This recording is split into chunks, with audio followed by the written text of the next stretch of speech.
friend is a paramedic in New York. Don't ask me why, but it was always his dream to become one. And New York being the big and wild city that it is, he's of course seen some crazy shit. He doesn't talk about experience much, as they're always very personal or often disturbing. But I know that he has encountered his fair share of gruesome stabbings and even gunshots. For example, he told us how one time some kids were playing with a shotgun and one of them got their jaw blown off. The boy was still alive as my friend rushed him to the ER. Eventually lived, but now he's fucking ugly. Now he has to eat everything through a tube for the rest of his life. There was another strange thing, a strange one actually, where he told us how he responded to a call where an elderly woman managed to decapitate herself at home alone. They found her body sitting in a chair in front of the TV, which was still on, and her head was lying on its side, in the middle of the floor, beside a pool of blood. Her door was locked, and all her windows were closed, and all they knew is that her neighbor heard a large thump in her apartment and called the police when she didn't answer the door. But no one has figured out exactly what happened. Yet by far the strangest and creepiest story that he ever told us is the one about the mysterious subway thefts that happened a few years ago. And a few of my other friends and I were hanging out at his apartment one time, drinking and listening to music, vibing, when the topic of ghosts came up. And we started talking about funny ghost stories and experiences that we had as children. Just a shadow in the corner of the eye, that feeling of being watched, and stuff like that. But then my friend spoke up and said in a very serious voice that he wanted to tell us a story that he swore by God actually happened and freaked him out so much that keeps him up at night. And that he rode the subway late one night and it almost gave him a panic attack. We all became serious as he told us the following story, which I will now tell you.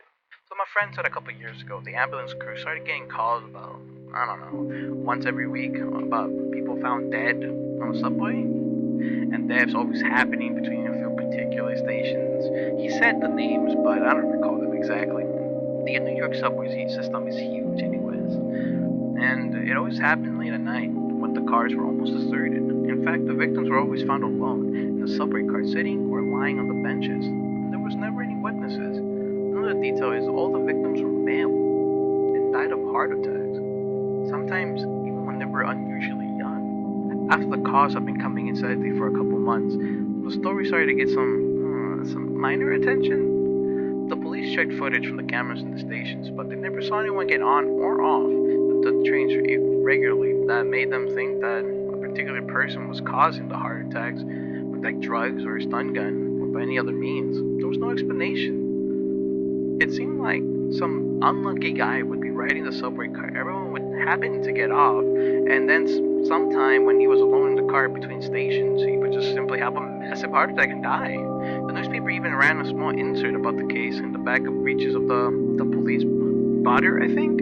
Perhaps you saw it. Asking for information, stuff like that. Yet nothing came of it. But then eventually my friend was lucky, or I guess unlucky, enough to get a clue about what might have happened, what might have been going on. He was on duty one night when his crew responded to the cause of one of the heart attacks, but this time the person managed to survive. They picked him up from the platform of one of the stations where he was lying on the ground with a jacket, whom a good Samaritan called 911 under his head. The person who placed the phone call was still there and said that when he entered the cart, he saw the man slumped over in one of the benches and gasping for air. Then called 911 when the man indicated that he needed help. My friend assisted, obviously, in strapping the guy, who was about, 40 or so, to a stretcher and was with him in the back of the ambulance when they went to the emergency room. The man was well enough to talk, and my friend listened to him while he did, whatever medical thing one does when they're in this situation when someone's, having a heart attack or whatever. Soon he realized that something abnormal was going on the subway. Something that still disturbs him to this day. The man said that he was on his way home from an exhausting shift at work, late at night as usual. There were just a few people in the car when he boarded. He was very tired and started nodding off, as one does, as he sat in the car. He said he remembered at one point between the naps that the car became deserted except for him, when he suddenly woke to find himself paralyzed. He could see in front of him what was going on, but he couldn't move anything, not even blink. He tried to yell, to moan, to to do something, but only resulted in his onwards effort was silent. He said that he had experienced some sleep paralysis before, usually at home, but it was what would happen next that almost killed him. As he was sitting there paralyzed, with the train rolling between stations, he saw a little girl walking towards him. She was neither happy nor sad, he said, just an average little girl, like you would see walking down the street, but she was transparent, as if he was watching a reflection in the window. He began to feel extremely anxious as she came near him, but still couldn't move. But she did not look at his eyes, but he said that she looked at him as if she knew him. She even acted like that as well. She climbed up onto his laps, curled up into a ball, as if to sleep. Just like in the very way, you often see little girls do with their parents when they get tired. And at the moment, he said he started having his heart attack. The little girl was cold and motionless as she sat in his lap. And he said that the cold from her crept into his whole body until it began to feel like someone was squeezing the middle of his chest. He started to lose his breath, but there was nothing that he could do.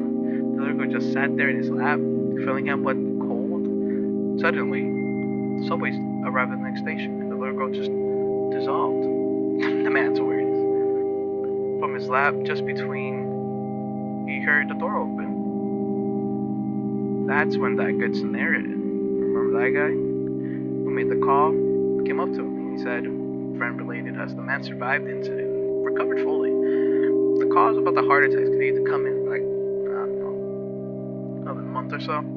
But then they mysteriously stopped, just as quickly as they started. No explanation was ever found that could fully explain the incident. My friend offered a couple of theories of his own as to what may have happened. First, he said that sleep paralysis is fairly common and often is accompanied by vivid dreams and hallucinations, which could, explain what the man saw, but could not explain the wave of heart attacks, all occurring 2 miles alone on the subway, between roughly the same stations.